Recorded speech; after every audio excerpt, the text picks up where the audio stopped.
मौर्य साम्राज्य चंद्रगुप्त मौर्य, राजा बिंदुसार और सम्राट अशोक महान के बाद निरंतर पतन की ओर अग्रसर था। ऐसे समय में मौर्य साम्राज्य के पांचवें राजा के रूप में संप्रति मौर्य राजा बने। संप्रति मौर्य का शासनकाल 224 ईसा पूर्व से 215 ईसा पूर्व तक माना जाता है।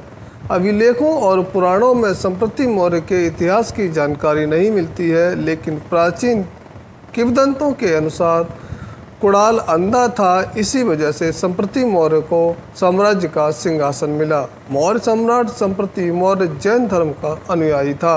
वह जैन धर्म में विश्वास करता था और जैन धर्म को ही मानता था।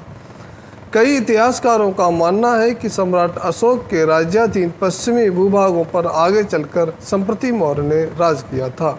अपने शासनकाल के दौरान संप्रति मौर्य ने कई जैन मंदिरों का निर्माण करवाया था। संप्रति मौर्य के पिता कुणाल अंधे थे, इसी वजह से अपने चचेरे भाई दशरथ मौर्य के बाद संप्रति मौर्य को मौर्य साम्राज्य का सम्राट बनने का सौभाग्य मिला। संप्रति मौर्य को मौर्य साम्राज्य का सिंहासन मिलने के पीछे एक कहानी है। सम्राट अशोक की पत्नी पद्मावती का पुत्र कुणाल था। पद्मावती अपने पुत्र संप्रति को राजा बनाना चाहती थी, इसलिए कुणाल को अंधा कर दिया था। कुणाल को राजा दशरथ मौर्य ने उत्तराधिकारी बनाया, लेकिन क्योंकि वह अंधा था इसलिए उसकी जगह संप्रति मौर्य को ही यह पद मिला। जैन ग्रंथ परिशिष्ट परिवर्तन के अनुसार संप्रति मौर्य ने उज्जैन और पाटलिपुत्र दोनों पर शासन किया था। सम्राट अशोक की मृत्यु के पश्चात मैसूर, महाराष्ट्र, आंध्र और सौराष्ट्र मौर्य साम्राज्य से अलग हो गए थे, जिन्हें संप्रति मौर्य ने पुनः एकीकृत किया और अपने राज्य में मिला लिया। संप्रति मौर्य ने लगभग 9 वर्षों तक राज्य किया, लेकिन एक जैन धर्म ग्रंथ के अनुसार और जैन धर्म की मान्यता के अनुसार उन्होंने 53 वर्षों तक राज्य किया था, लेकिन यह बात प्रमाणित नहीं है। संप्रति मौर्य को जन्म से ही जैन माना जाता है। भारत के पूर्वी भागों में जैन धर्म के प्रचार एवं प्रसार का मुख्य श्रेय संप्रति जय मौर्य को दिया जाता है। संप्रति मौर्य के गुरु का नाम स्वस्ति सुरजी था। जैन धर्म के लिए एक सक्रिय कार्यकर्ता के रूप में कार्य करते हुए भारत के कई महत्वपूर्ण हिस्सों में इन्होंने जैन धर्म का प्रचार एवं प्रसार किया।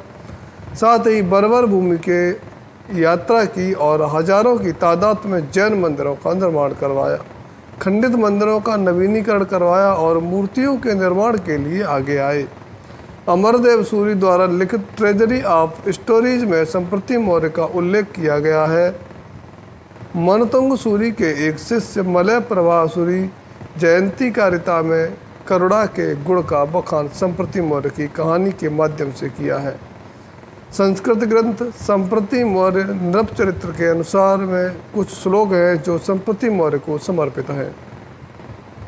मौर्य साम्राज्य के 5वें राजा और जैन धर्म के लिए अपना जीवन समर्पित करने वाले सम्राट मौर्य की मृत्यु 215 ईसा पूर्व में सामान्य रूप से हुई थी। सम्राट अशोक के बाद संप्रति मौर्य को धार्मिक रूप से समर्पित राजा के रूप में याद किया जाता है। शुरू से ही जैन धर्म में अनुयायी होने की वजह से उन्होंने प्रजा प्रेम कला और जैन धर्म के इतिहास को स्वर्णिम अक्षरों में लिखने का कार्य किया था।